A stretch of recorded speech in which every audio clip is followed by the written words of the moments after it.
showing here from BRO that they hovered the Akali, they banned the Rise first, right? And then they don't ban the Akali, so it kind of forces Afrika to ban the Akali. That leaves Camille, rather Gwen, available because it was banned in the last one. So we will have Gwen here. That's a keen champion right there. It's a champion with immense laning pressure and also similarly to the Camille, honestly, both team fighting and split push capabilities, where you can put her in a side lane and she will out-duel, out-trade basically everyone, especially once she hit the 2-item point. And the big difference, and something that you know, champions to a lesser extent the Lee, but the Viego, for example, which is I guess one of the reasons why Korea doesn't like him, she keeps scaling. Right, Viego at a later point in the game becomes kind of hard to execute. Love this Orianna pickup. I think giving Orianna to Fredda again would.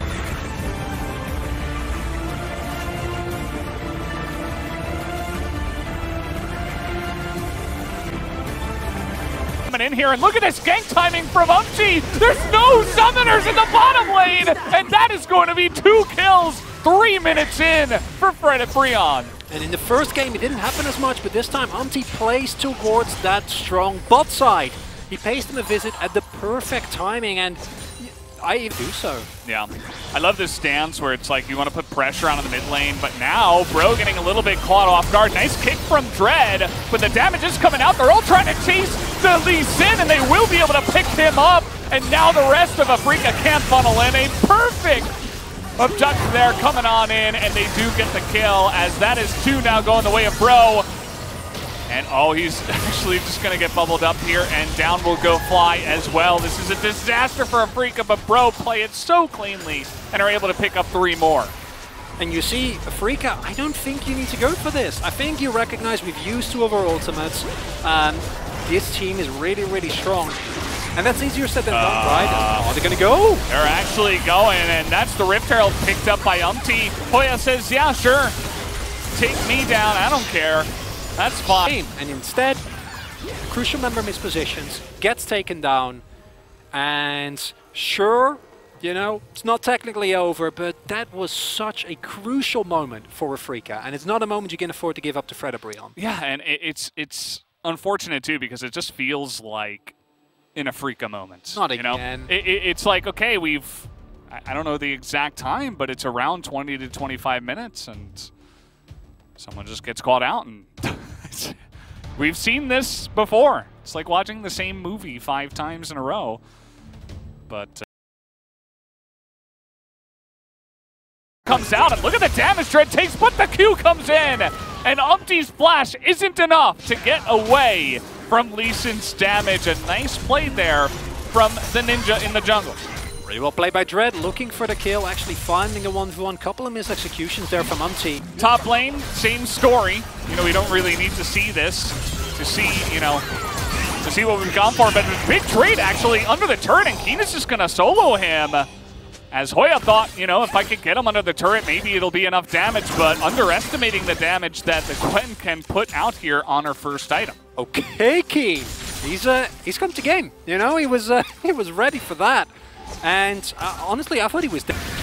Okay, well, a lot of posturing over here. They're going to be looking for Fly, and where is the Ken? She is going to get there on time, just barely, but the Orianna will die to the Ignite anyway, and now Keen, once again, kind of alone here. Dread trying to get a kick down, only hits the 1. Looks for the assassination there onto Henna, but this is just a broken fight for Afrika. They cannot win this one, and that's going to be BRO picking up yet another Drake in this game. You cannot get caught there as Fly. That's not allowed. You win that fight. I think 9 times out of 10, right? Hoya can't join until later. You have a fat Gwen that just had the back come in. You have an incredibly strong team fight. You cannot afford to get caught there, and that might be the one misplay that breaks this game, right? Afrika, with this beautiful play from Keen here, so well aware of the damage that he has. Bone plating taking a lot of damage initially. Look at this. Has turret aggro but still survived just because of the needles that apply the passive. Yeah. Gives you so much more sustain and allow you to live.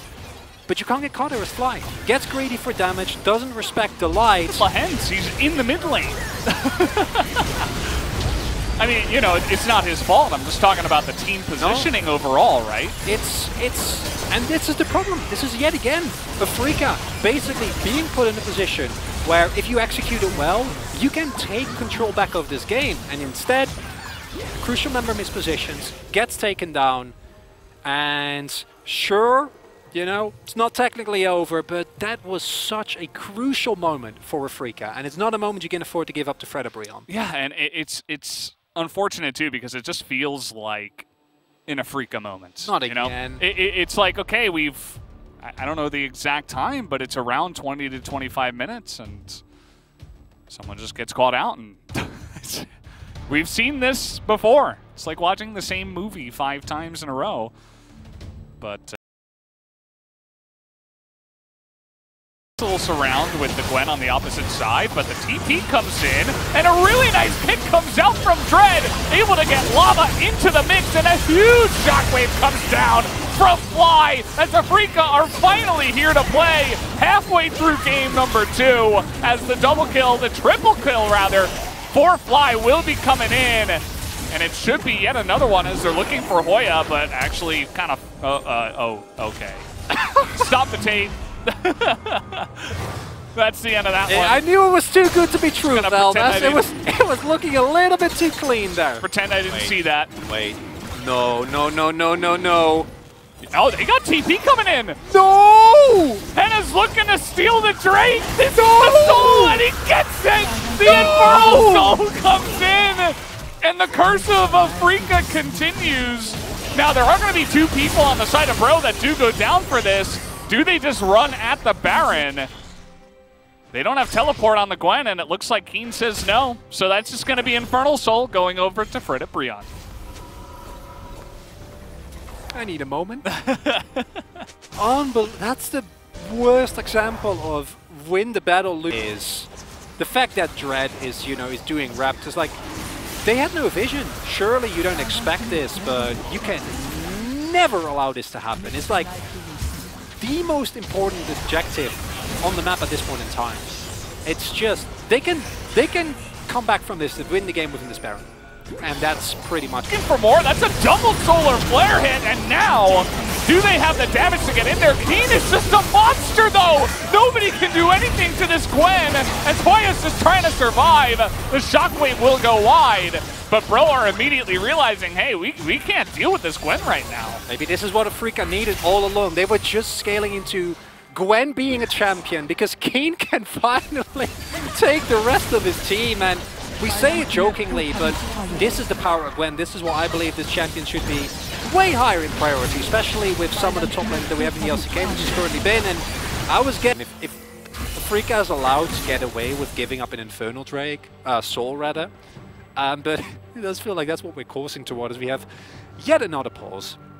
This one looks like Keen. Yeah. Refs are getting over there, so are the cameramen. Like, where's my penta? I'm not sure. What's going on? Why is that not happening? Not coming to fruition at the moment. Keen's like, I think this champion might be bugged. Seems a little bit too strong. Maybe we can change it? That'd be nice. Seems like a frame drop issue. And you know what happened yesterday when we had some issues like that? It took a while. It took a little bit of time. This says, Afreeca, let's win. BD. Perfect ending. I don't know if those are thumbs up or are absurdly long games. Well, we got teleport coming in here and going for the kick. That's not going to do too much, but Umpty is taking way too much damage, and Lehens with the final blow. The map 16, and Hoya is level 14. So, what exactly are they going to do against this Gwen? The answer is nothing. With Baron and Elder, level 18 Gwen, 30 minutes in the game. I don't care what kind of Dragon Soul you have. This game feels just about done. We'll see if BRO have any chance of fighting up against this. They have decent wave clear, I suppose, with the equalizer that does come out. But you mentioned the low range. Zoe will struggle even to hop in because she has to be careful. And against Baron Duck minions, it's not going to be easy. There should be multiple inhibitors going the way of Afrika now. So look at that. That's a gold lead found by Afrika after 25 minutes. That's a rare one right there. Yeah. And I would not mind if they just went for the Nexus turrets here. Your bot wave is really far away. Yeah, okay, so the equalizer's going to come out. Pretty lackluster, just trying to clear the wave here, but it's a bit rough. Fly electing not to shockwave onto Henna there, who was standing on top of the ball. As we are going to have the play coming out here now, the shockwave is going to miss, blast away, but just look at Keen dragged into the pit, actually. Gets a double kill, and might be looking for more. He's got the Elder. Not going to get that final one, but it does not matter. We are going to be going to a game number 3, as on the backs of Keen and his Gwen, Afrika are able to take game number 2. And in pretty exciting fashion, all calculated, right, Chronicler? All calculated. You